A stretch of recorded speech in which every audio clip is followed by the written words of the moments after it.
Professor MH और आज discuss करेंगे हम लोग audit evidence characteristics. What do you mean by characteristics, उसके बारे में देखेंगे। और ऑडिट एविडेंस का मैंने लास्ट टाइम वीडियो बनाया था जिसके अंदर हम लोग ने ऑडिट एविडेंस के बारे में डिस्कस कर लिया था।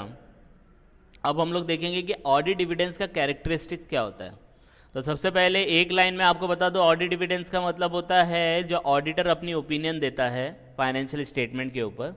जब ऑडिटर अपनी ओपिनियन देता है फाइनेंशियल स्टेटमेंट मतलब कंपनी के फाइनेंशियल रिकॉर्ड्स पर, तो वो किस बेसिस पे देता है, तो उसके लिए वो कुछ प्रूफ कलेक्ट करता है। That proof it's called audit evidence.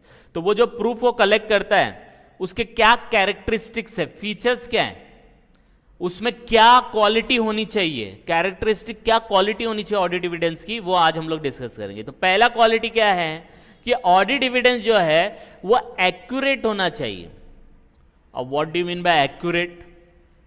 तो एक्यूरेट का मतलब होता है करेक्ट होना चाहिए, गलत नहीं होना चाहिए। अब आपने बोला कि सर 5 करोड़ का आपने सेल किया, ठीक है, तो आप 5 करोड़ के बिल बताओ, सेल्स बिल। आप इसको और एक्यूरेट करने के लिए क्या करोगे भाई, बड़े बड़े जो है 5 करोड़ के अंदर से 3 करोड़ का सेल एक ही पार्टी को किया है। 3 करोड़ का जो सेल हुआ है वो एक पार्टी को किया है, मिस्टर ए को। तो आप मिस्टर ए से कंफर्मेशन ले लोगे कि भाई ये बराबर है कि नहीं है। तो ऑडिट एविडेंस आप जो भी कलेक्ट करोगे वो क्या होना चाहिए, एक्यूरेट होना चाहिए, बराबर होना चाहिए। आई बात समझ में? तो audit evidence should be accurate. तो आपने सेल किया 5 करोड़ का, यस आई नो, 5 करोड़ में से 3 करोड़ ए को किया, मिस्टर पार्टी ए को, तो ए से कंफर्मेशन ले लो भाई आपको सेल बिल या सेल इतने का किया है कि नहीं किया। That means it is accurate. आई बात समझ में? तो आप क्रॉस चेक करके देख लेते हो कि सामने वाला जो बोल रहा है वो राइट है कि नहीं है। That means it is accurate. तो ऑडिट एविडेंस एक्यूरेट होना चाहिए। दूसरा, कंप्लीटनेस। अरे ऑडिट एविडेंस कंप्लीटनेस होना चाहिए। अब कंप्लीटनेस कैसा, यही वाला एग्जांपल लो, आपने कितने का सेल किया, 5 करोड़ का। 5 करोड़ में से आपको पता है 3 करोड़ का आपने किसको सेल किया, मिस्टर ए को। आपने मिस्टर ए को कॉल किया, मिस्टर ए को कॉल किया, बोला भाई आपको 3 करोड़ का सेल्स हुआ क्या? तो बोला हाँ मेरे पास सेल हुआ, लेकिन आपको अमाउंट नहीं बताया। बोला हाँ सेल हुआ लेकिन मुझे नहीं पता कितने का सेल हुआ। तो बोले ये कैसा एविडेंस है कि भाई सामने वाला सेल तो बोल रहा है लेकिन ये नहीं बता रहा है कि 3 करोड़ का हुआ कि 5 करोड़ का हुआ। तो कंप्लीट होना चाहिए। तो जो एविडेंस आप कलेक्ट कर रहे हो सामने वाले से या जहां से भी, इंटरनली या एक्सटर्नली, वो कंप्लीट होना चाहिए। इनकम्प्लीट एविडेंस से उस बेसिस पे अगर आपने अपना ओपिनियन दिया तो दैट वुड बी रॉन्ग। आई बात समझ में? तो पहला, एक तो एक्यूरेट होना चाहिए, बराबर होना चाहिए। आप बोल रहे हो 3 करोड़ तो 3 करोड़ का ही सामने वाला पार्टी कंफर्मेशन देना चाहिए। सामने वाला पार्टी बोलता है सेल किया लेकिन पैसा नहीं बता रहा 3 करोड़ का किया कि 3.5 करोड़ का किया, तो कंप्लीट भी होना चाहिए ऑडिट एविडेंस।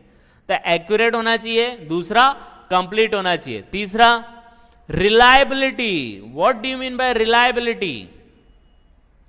रिलायबिलिटी का मतलब होता है आप उसके ऊपर रिलायबल मतलब डिपेंड रह सकते हो क्या, दैट इज कॉल्ड रिलायबिलिटी। तो आप उसके ऊपर डिपेंड रह सकते हो कि नहीं रह सकते हो, दैट इज कॉल्ड रिलायबिलिटी। तो ऑडिट एविडेंस रिलायबल होना चाहिए। तो रिलायबल कैसे फाइंड आउट करेंगे कि ऑडिट एविडेंस जो आपने ऑब्टेन किया है, ऑडिट एविडेंस आपने जो ऑब्टेन किया है वो कहां से ऑब्टेन किया है, तो उसका सोर्स क्या है। ठीक है, अभी मैं बोलूंगा कोविड पीरियड चल रहा है, लॉकडाउन लग गया, तो मैं अगर कहूं आपको कि सर लॉकडाउन लग गया है तो आप बोलेंगे सर झूठ मत बोलो, मैं तो गया था तो सब चालू था। ठीक है, लेकिन यही अगर हमारे माननीय प्रधानमंत्री जी आके अगर टीवी चैनल पे बोले कि कल से लॉकडाउन लग जाए, कल से लॉकडाउन लग गया, तो आप बोलेंगे हाँ अब न्यूज में आ गया, मोदी जी का मतलब प्रधानमंत्री का वो आपका वीडियो आ गया कि भाई हाँ अब लॉकडाउन लग गया, तो आप रिलायबल हो गए, आप रिलायबल हो गए। ठीक है, तो रिलायबिलिटी मतलब होता है डिपेंडेंस, कि आप उस चीज पे डिपेंड रह सकते हो कि नहीं रह सकते हो। ठीक है, तो उसका सोर्स देखने का कि सोर्स कहां से। सेकंड, उसका नेचर, आपको ये इंफॉर्मेशन किसी ने ओरली बताई है या आपको रिटर्न में दिया है, डॉक्यूमेंट्री एविडेंस दिया है। आई बात समझ में? तो सामने वाले ने कहा है, जैसे ये वाले केस में आपको सेल कितने का हुआ, 3 करोड़ का हुआ, तो वो सिर्फ फोन पे बोला हाँ सर मुझे 3 करोड़ का सेल हुआ, तो इस एविडेंस पे कोई रिलायबल नहीं होगा। अरे किसने क्या बोला क्या पता, उसका एविडेंस है क्या आपके पास? तो सामने वाला अगर आपको एक लेटर बना के देता हाँ दिस पार्टी ने मुझे इतने का सेल किया है, तो that would be the reliable source. तो कोई भी एविडेंस रिलायबल है कि नहीं है, तो पहला देखो उसका सोर्स, फिर देखो उसका नेचर। सोर्स मतलब कहां से आया है वो एविडेंस, नेचर का मतलब होता है या तो वो ओरली होगा या तो रिटर्न होगा, तो रिटर्न लेंगे तो ज्यादा रिलायबल होगा, राइट? तो that is called reliability. Next part है रेलेवेंट। अब ये रेलेवेंट क्या होता है? बोलेंगे सर थोड़ा अजीब सा लग रहा है, क्या क्या वर्ड आ रहे हैं इसके अंदर? तो रेलेवेंट का मतलब होता है कोई भी चीज उस चीज के लिए फिट है कि नहीं है। अब रेलेवेंट का मैं आपको एग्जांपल दूं, जैसे एग्जांपल के तौर पे आपको स्टॉक को चेक करना है, क्लोजिंग स्टॉक को, कि आपके गोडाउन में कितना स्टॉक पड़ा है। तो आपको इसके लिए क्या चाहिए? स्टॉक रजिस्टर चाहिए, चाहिए कि नहीं चाहिए? आपको स्टॉक रजिस्टर चाहिए, लेकिन मैं अगर आपको पेरोल रजिस्टर दूं तो, जिसमें एम्प्लॉय लोग को कितना सैलरी दिया वो, तो आप चेक कर पाओगे कि नहीं चेक कर पाओगे कि नहीं कर पाओगे? नहीं कर पाओगे। अरे स्टॉक को अगर चेक करना है तो स्टॉक का रिकॉर्ड चाहिए, अगर आपको सैलरी को चेक करना है तो पेरोल का एक रजिस्टर चाहिए। आई बात समझ में? तो रेलेवेंट भी होना बहुत जरूरी है। तो आप जो एविडेंस लेके अपना ओपिनियन दे रहे हो, तो वो ओपिनियन से वो रेलेवेंट होना चाहिए। आपने बोला है कि क्लोजिंग स्टॉक ओवर वैल्यूड है, लेकिन आपने चेक क्या किया? पेरोल एक्सपेंसेस चेक किया, तो दैट इज अनरेलेवेंट। आप ये वाली चीज स्टॉक पे नहीं लगा सकते और स्टॉक वाली चीज पेरोल पे नहीं लगा सकते। तो it should be relevant, relevant भी होना चाहिए पर्टिकुलर केस से। Last part, sufficiency and appropriateness. What do you mean by sufficiency and appropriateness? थोड़े बड़े बड़े वर्ड हैं लेकिन बहुत सिंपल है। तो ये क्वांटिटी और दूसरा है क्वालिटी। क्वांटिटी और क्वालिटी में क्या है कि भाई अगर आपको एविडेंस ऑब्टेन करना है तो आपको पूरा 100% चेक करना है, ऐसा जरूरी नहीं है। आपने कुछ ट्रांजैक्शन चेक कर लिया, अभी जैसे पहले वाले केस में कितना था, 5 करोड़ का सेल्स हुआ, बराबर है। 5 करोड़ में से 3 करोड़ आपने एक पार्टी को सेल किया था, दैट इज मिस्टर ए। तो अगर आपने 3 करोड़ का चेक कर लिया तो आप मोर देन 50% आपने चेक कर लिया, तो आप उस बेसिस पे अगर डिसीजन लेते तो भी चल जाएगा।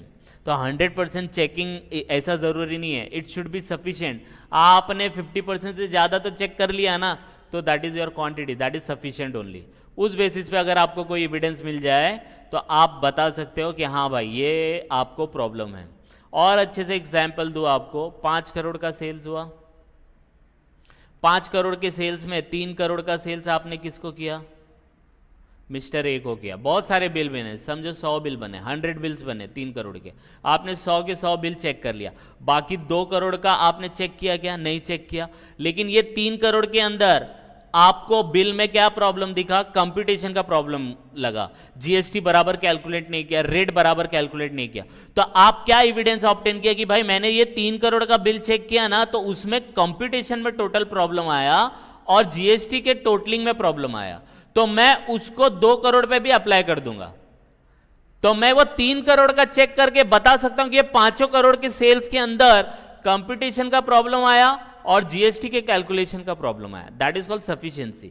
तो आपने चेक कर लिया, थोड़ा सा चेक किया, मोर देन 50% चेक किया, उस बेसिस पे आपको कुछ डाउट आया तो वो डाउट आप पूरे के ऊपर एप्लीकेबल कर सकते हो, दैट इज कॉल्ड सफिशिएंसी। तो ऐसा जरूरी नहीं है कि आपको पूरा 100% चेक करना है। इसका बेस्ट एग्जांपल और दे देता हूं। अभी क्लास है, कोई क्लास चल रही है जिसके अंदर कितने 50 स्टूडेंट है,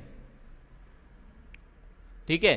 50 स्टूडेंट में से आपने चेक किया तो 10 स्टूडेंट, आपने स्टार्टिंग के 10 स्टूडेंट को चेक किया कि भाई आपने होमवर्क किया क्या, तो होमवर्क सबने किया था। तो आप वो 10 के बेसिस पे डिसाइड कर लोगे कि 50 लोग में से ऑलमोस्ट 40-45 लोगों ने चेक कर लिया, होमवर्क कर लिया होगा। तो आपने 10 को चेक करके एविडेंस ले लिया ना, प्रूफ ले लिया कि हाँ 10 जन ने किया स्टार्टिंग में, तो पीछे वालों ने भी किया ही होगा। आई बात समझ में? तो इसका मतलब होता है सफिशिएंसी। तो ये डिपेंड होता है हर एक ऑडिट सिचुएशन पे कि क्या सफिशिएंट है और क्या अप्रोप्रिएट है। तो क्वांटिटी क्या होनी चाहिए, उसकी क्वालिटी क्या होनी चाहिए, ये ऑडिट एविडेंस का एक और कैरेक्टरिस्टिक्स है। ठीक है, तो ये कुछ 5 कैरेक्टरिस्टिक्स है, आप इसको गो थ्रू करो और कुछ डाउट आएगा तो प्लीज़ कंस्ट्रक्टिव कमेंट ज़रूर करना।